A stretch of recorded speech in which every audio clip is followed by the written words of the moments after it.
आषाढी एकादशीला आपण गुरुपौर्णिमा म्हणून साजरी करत असतो.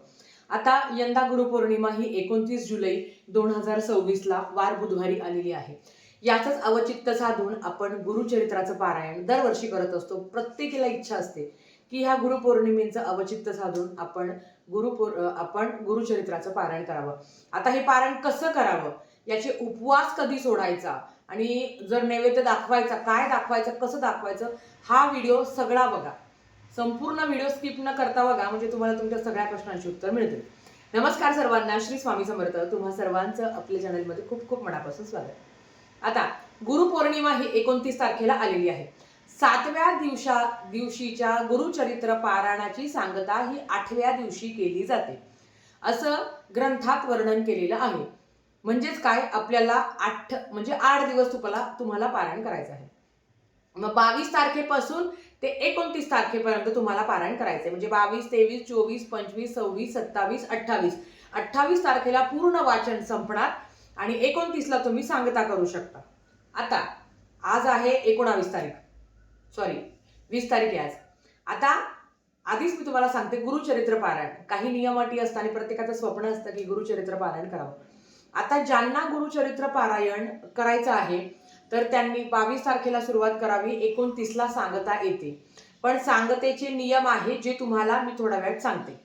आता गुरुचरित्र पारायण ज्या पद्धतीने आपण श्रावण महिन्यात किंवा दत्त जयंती किंवा स्वामी पुण्यतिथी विशेष आपण गुरुचरित्र पारायण करत असतो, तसंच आपल्याला आपल्या घरात गुरुचरित्र पारायण करायचं असतं. लक्षात घ्या, गुरुचरित्र हा 5वा वेद मानला गेला आहे. गुरुचरित्र पारायण करण्याच्या आदल्या दिवशी जर तुम्ही 21 तारखेला पारायण करणार असेल तर 20 तारखेला म्हणजे आजच, किंवा जर तुम्ही 22 तारखेला करणार असेल तर 21 तारखेला, हे सगळं तुमच्यावर आहे. कसं काय करायचं, कसं नाही.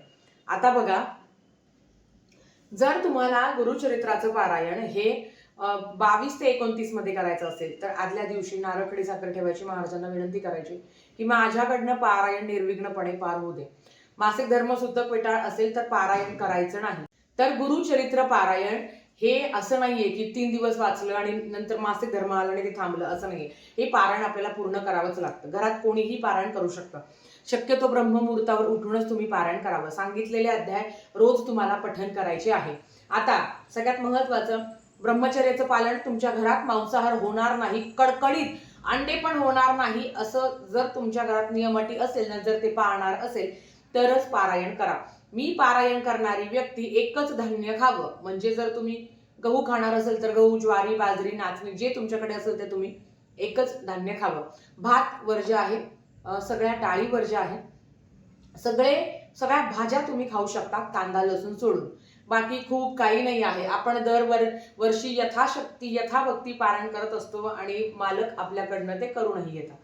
आता मी तुम्हाला नियम पेक्षा पण आहे ना, उद्यापन कसं करायचं ते महत्वाचं आहे, कारण नियम सगळ्यांना माहिती आहे. ब्रह्मचर्याचं पालन तुम्हाला करायचं आहे. बऱ्याच वेळा प्रश्न येतो, अगं ताई आमच्या म्हणजे गुडघ्याला त्रास आहे किंवा मणक्याला त्रास आहे, आम्ही खाली बसू शकत नाही. बिनधास्त टेबल खुर्ची घ्यावी, त्याच्यावर बसून तुम्ही पारायण करू शकता, काहीच अडचण नाही. ते एक मेन आहे. दुसरं असं येतं की ताई आम्ही दिवाणवर झोपू शकतो का, कारण आम्ही खाली बसू शकत नाही. तर अशा वेळेस काय करायचं, तुम्ही दिवाणवर झोपा पण गादीवर नका झोपू. जे काही आपलं ब्लँकेट बेडशीट असतं तर ते तुम्ही वापरू शकता. एवढंच की ते धुवून वापरावं, कारण आपण ते नेहमी वापरत असतो, म्हणून ते वापरायचं असेल पारायण काळात तर ते शक्यतो धुवून वापरावं. बाकी खूप काही नियम नाही आहे आणि पारायण काळात परान्न वर्ज्य आहे. बाहेरचं कुठलंच काही खायचं नाही. ब्रेड खाऊ का, पाव खाऊ का, बिस्किट खाऊ का, असं विचारायचंच नाही. कारण हे सगळं मैद्याचं बनलेलं असतं, तर मग ते शक्यतो पाळावं. या 7 दिवसाच्या कालावधीमध्ये ना, आपलं जे सुखसोयीचं आयुष्य आहे ना, त्याचा त्याग करायचा असतो आणि तो त्याग केल्याशिवाय आपण परमेश्वराच्या जवळ येत नाही, हे मात्र तेवढं नक्की आहे. झोपताना डाव्या कुशीवर झोपायचं की जेणेकरून साक्षात, आणि खरं सांगते दत्त महाराज दर्शन देतातच, हे प्रत्येकाला अनुभव आलेला आहे. आता सगळ्यात महत्वाचं काय आहे की तुम्हाला या संपूर्ण गुरुचरित्राच्या कालावधीमध्ये अचानक जवळचा व्यक्ती वारला तर तुम्हाला जावंच लागेल. अशा परिस्थितीमध्ये कोणीतरी पारायण वाचणार असेल तर त्यांना आधी ती सोय लावायची आणि नंतर तुम्ही जायचं. आपल्याला माहिती आहे की आपल्या घरातील 10व्याचा कार्यक्रम आहे, 13व्याचा कार्यक्रम आहे अगदी, तर मग अशा वेळेस तुम्ही पारायणाला बसायचंच नाही. कारण पारायणाला बसून आपलेही हाल होता आणि ते ग्रंथ वाचला गेलाच पाहिजे, असं तुमच्याकडे जर कोणी करणार असेल तर त्यांच्याकडनं पारायण करून घ्या. आता 22 तारखेला बसणारा व्यक्तीचं पारायणाची सांगता 29 तारखेला येते. 29 तारखेला हा उपवास असतो, गुरुपौर्णिमेचा उपवास असतो आणि महाराजांचा पण उपवास असतो असं म्हणता. मग आता समजा मला 22 तारखेला पारायणाला बसायचं आहे, 29ला माझी सांगता येते. मग मी काय करेल, मला इच्छाच आहे की नाही मला 29ला सांगता करायची आहे. मग अशा वेळेस तुम्ही फराळाचा नैवेद्य दाखवू शकता महाराजांना, म्हणजे जे 5 म्हणजे महाराजांचा जो नैवेद्य असणार आहे, दत्त महाराजांचा जो नैवेद्य असणार आहे किंवा 5 ही नैवेद्य तुम्ही फराळाचं, मग तुम्ही खिचडी दाखवू शकता, तुम्ही भगर दाखवू शकता, तुम्ही फळं ठेवू शकता, याचा नैवेद्य तुम्ही दाखवू शकता. पण आपलं किती असतं, एवढं जीव तोडून पारायण केलं आहे, मग छान वरण भात भाजी चपातीचा नैवेद्य आपण गुरुपौर्णिमेला महाराजांना दाखवत नाही, कारण त्यांना उपवास असतो.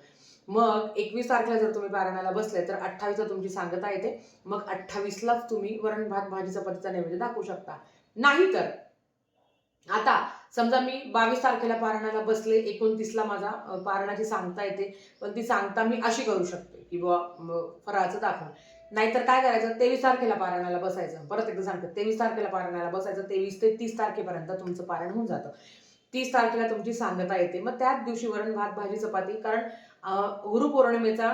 गुरुपौर्णिमेचा उपवास हा एकादशीप्रमाणे असतो. त्या संदर्भात सविस्तर माहिती येईलच. आधीच सांगते, 21 तारखेला बसणार असेल तर 28 तारखेला सांगता येते. मग तुम्ही वरण भात भाजी पोळी सगळं तुम्ही करू शकता. 22 तारखेला आली आणि 29ला सांगता करायची आहे, मग तुम्ही फराळाचा नैवेद्य दाखवू शकता. मग त्याच्यासाठी जर तुम्ही 23 तारखेला केलं पारायण सुरुवात, आणि जर तुम्ही 30 तारखेला सांगता येते, थोडक्यात काय 29ला सगळे अध्याय छानपैकी तुमचे वाचून होतील, 30ला तुम्ही सांगता करू शकता. ज्यांना 3 दिवसीय पारायण करायचं आहे त्यांनी कुठल्याही दिवशी सुरुवात करू शकता. मग तुम्ही 27, 28, 29ला करू शकता, की या पद्धतीने तुम्ही 29 म्हणजे तुमचं मग 30 तारखेला सांगता येईल, किंवा जर तुमची इच्छा असेल तर 26, 27, 28ला तुम्ही करू शकता. पण 29ला मग सांगता आल्यावर फराळाचा नैवेद्य दाखवायचा आहे. आता हे तुमच्यावर आहे, तुम्हाला पारायण 3 दिवसाचं करायचं की 7 दिवसाचं करायचं, हे तुमच्यावर आहे. 3 दिवसाचं पारायणाची सांगता पण 4थ्या दिवशी केली जाते. या पद्धतीने हे सगळं तुमच्यावर आहे मैत्रिणीनं, तुम्हाला कसं करायचं. पण नियम अटी आहे, नीट समजून घ्या. म्हणून मी तुम्हाला वारंवार सांगते आहे की नीट समजून घ्या. तुमच्या जवळपासचे लोक पारायण करणार असेल आणि जर त्याने 29ला सांगता करणार असेल, 29ला सांगता करू शकता, कुठलीच अडचण नाही. मग काय होईल, महाराजांचं जे ताट आहे किंवा जो नैवेद्य आपण महाराजांना दाखवणार आहे तो फराळाचा असावा. मग बघा, आपण एक ग्रंथाचा नैवेद्य असतो, एक कुळदेवीचा नैवेद्य असतो, एक दत्त महाराजांचा असतो, एक स्वामी महाराजांचा असतो. मग अशा वेळेस काय करायचं, मग अशा वेळेस ना 3 नैवेद्य म्हणजे कुळदेवीचा नैवेद्य, दत्त महाराजांचा नैवेद्य आणि ग्रंथाचा नैवेद्य हा फराळाचा असणार, आणि एक नैवेद्य जो कुळदेवीचा आहे तो तुम्ही असं करू शकता. मग एवढं करण्यापेक्षा जर तुम्ही आधी सांगता झाली किंवा नंतर सांगता झाली 30 तारखेला किंवा 31 तारखेला, 31चा महिना आहे, 31ला सांगता झाली तरी हरकत नाही. तुम्हाला सांगते, गुरुचरित्राचं पारायण, गुरुपौर्णिमेलाचा उपवास, गुरुपौर्णिमा हा दिवस फक्त गुरूंसाठी असतो, तो कृतज्ञता व्यक्त करण्यासाठी असतो. आणि याचं अवचित्त साधून जर खरंच तुम्हाला पारायण करायची इच्छा आहे तर तुम्ही ह्या पद्धतीने पारायण करू शकता. शेवटी कोणाकडनं काय करून घ्यायचं, कसं करून घ्यायचं, सगळं महाराजांच्या हातात आहे. तुम्ही आणि मी फक्त निमित्त मात्र आहे. करता कर्मिता ते मालक बसलेले आहेत, त्यांनी जे ठरवलं तेच ते करतील. पण जर तुमची इच्छा असेल तर नक्कीच तुम्ही ह्या पद्धतीने पारायण करू शकता. आणि आता तरी आम्ही गुरुचरित्र पारायण नाही करू शकत, तर आम्ही संक्षिप्त श्री गुरुचरित्र पारायण करू शकतो का? होय, तुम्ही 7 दिवस, 3 दिवस, 1 दिवस किंवा त्या दिवशी पण तुम्हाला ते नक्की सांगाल ते कसं करायचं. पण ज्यांची इच्छा आहे की ते मला 7 पारायण करायचे आहे, ते तुम्ही आजपासूनही पारायणाला सुरुवात करू शकता. या संदर्भात वारंवार व्हिडिओ केलेले आहेत, ते पण बघा. आणि जर तुम्हाला काही अडचण असल्यास कमेंट करून विचारा, उत्तर देण्याचा प्रयत्न केला जाईल. तर आजच्यासाठी फक्त इतकं. झालेली सेवा स्वामींच्या चरणी मी रुजू करते आणि आजचा व्हिडिओ इथेच थांबवते. आवडला असेल तर लाईक शेअर सबस्क्राईब करा. भेटूया परत अशाच एका नवीन व्हिडिओसोबत. तोपर्यंत श्री स्वामी समर्थ.